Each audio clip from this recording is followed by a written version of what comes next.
ఆ అత్తయ్య గారు క్షమించండి అత్తయ్య గారు. ఎందుకు వచ్చావలుడు? అలిగిన నా పెళ్ళ నా అమ్మోళ్ళ ఇంటికి వెళ్ళి అత్తోళ్ళ ఇంటికి తీసుకుపోయి అందుకు వచ్చిన. ఏడుంది అది సజ్జ మీద దాక్కుందా? అది రాదు. రాకుంటే గుర్ర గుంజుకపోతా.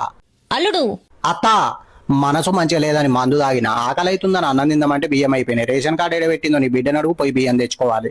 మరి నా కూతుర్ని ఎందుకు కొట్టావు? ముక్కు మీద దోమాలిందని కొట్టిన అత్త. ముక్కు మీద దోమ వాళ్తే చెవుల మీద ఎందుకు కొట్టావు? ముక్కు మీద కుదిరితే అసలేక చచ్చిపోదా అత్త? కరెక్టే అల్లుడు. మరి ఉట్టిగానే అసైన్ అయితానా మొగోన్న అయితానా? 3 రోజులు పెళ్ళం కనబడకపోతే కుక్కల నా ఇంటికొచ్చావు. నువ్వు మొగాడివి. ఏ అత్త మాటలు మంచిగా అని చెప్తున్నా. గాలి దుమారాలు వేసినప్పుడు కొద్దిగా పానం దడదడ అనిపిస్తుంది, కానీ మిగతా అంతా సేమ్ టు సేమ్ మొగోన్ లెక్కనే ఉంటా. అల్లుడు నా కూతురు మళ్ళీ నీ గడప తొక్కదు. ఇదే నా మాట. నీ మాటే నీ శాసనం అంతే కదా. 200 రూపాయల జారుడు సీరియల్ కట్టే తల్లి బిడ్డలకు మీకే అంత ఉంటే 2000 రూపాయల కాటన్ బిల్లు ఒకటే సిట్టింగ్ ఉడగట్టే నాకెంత ఉండాలి? ఏం చేస్తావు? 2 లక్షలు ఖర్చు సరే నీ ఇంటి ముందు చాయ్ ఆర్డర్ పెట్టుకొని నీ కూతురికి లైటింగ్ కొడతా, 2 రోజుల వడగొట్టుకొని మా ఇంటికి తీసుకుపోతా. ఇదే నా మాట, నా మాటే నా మానం.